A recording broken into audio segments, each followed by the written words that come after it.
दोस्तों बहुत बहुत स्वागत है आपका एक नए ब्लॉग में। और ये वाला जो ब्लॉग है ये कुंभ से शुरू और कुंभ में ख़त्म है, क्योंकि कल हम निकले थे यानी कि 23 फरवरी को घर से, और आज जो है 24 फरवरी है। 23 फरवरी को शाम को निकले थे और 24 फरवरी को लगभग मतलब रात में 12 बजे आ गए थे, 1 बजे। लेकिन इतना ज़्यादा ट्रैफिक था जिसकी वजह से बहुत ही मतलब कम से कम 4 घंटे ट्रैफिक में लगा। उसके बाद वहाँ पर लगभग 6 बजे उतर गए थे। 6 बजे से चलते चलते फिर यहाँ पर घाट पर आए, पर यहाँ आने का कोई मतलब नहीं, ठीक है। इतना समय लगा, जबकि इसके पहले हम एक बार आए थे, ठीक है। क्योंकि दोस्तों कुंभ जो है वो ख़त्म होने वाला है और भीड़ आप लोग देख सकते हो इतनी ज़्यादा हो चुकी है यहाँ पर। और फिलहाल जो नहाने आए थे हम यहाँ पर संगम, तो संगम का कोई मतलब नहीं है। या तो यहाँ पर गंगा नहाने को मिलेगा या फिर आपको जमुना नहाने को मिलेगा, लेकिन संगम यहाँ पर नहाने को आपको नहीं मिलेगा।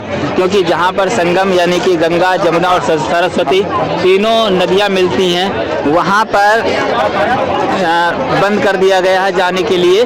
क्योंकि अगर वहाँ पर खोल देंगे तो बहुत ज़्यादा एक जगह भीड़ हो जाएगी और लोगों को जानकारी भी नहीं है कि कहाँ पर संगम है, कहाँ पर मेन जहाँ पर तीनों नदियाँ मिलती हैं वो स्थान कौन सा है। तो यहाँ पे कुछ भी समझ में नहीं आता है, क्योंकि यहाँ पर लगभग कई किलोमीटर तक, ठीक है। तो ये इसका जो है फैलाव है कुंभ मेले का, तो बहुत ज़्यादा इसका लंबा चौड़ा फैलाव है, जिसकी वजह से ये समझ पाना मुश्किल हो जा रहा है कि कहाँ पर जो है संगम का स्नान करना है।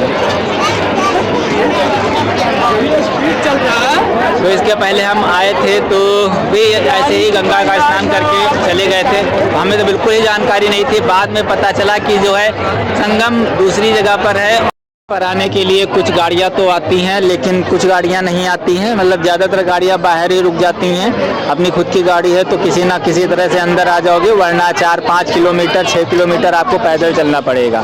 या फिर आप कोई साधन करते हो तो बहुत ज़्यादा वो लोग किराया मांगते हैं।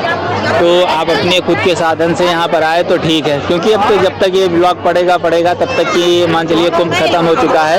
अगर आपको संगम स्नान करना है तो आप यहाँ पर आराम से आएँ, पूरी जानकारी लेकर के आए, तब आप किसी भी समय आएँ, संगम का स्नान करें, तभी आपका फ़ायदा है। वरना यहाँ पर आ तो आप गंगा नहा लोगे या फिर आप जमुना नहा पाओगे।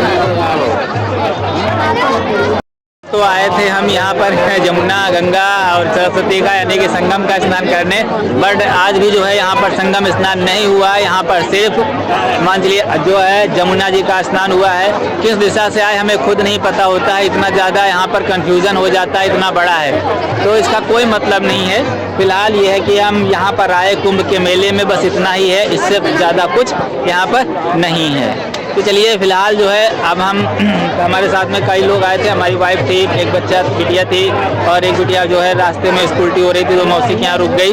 बाकी उनकी मौसी और नानी और इतने सारे लोग हम लोग यहाँ पर आए थे।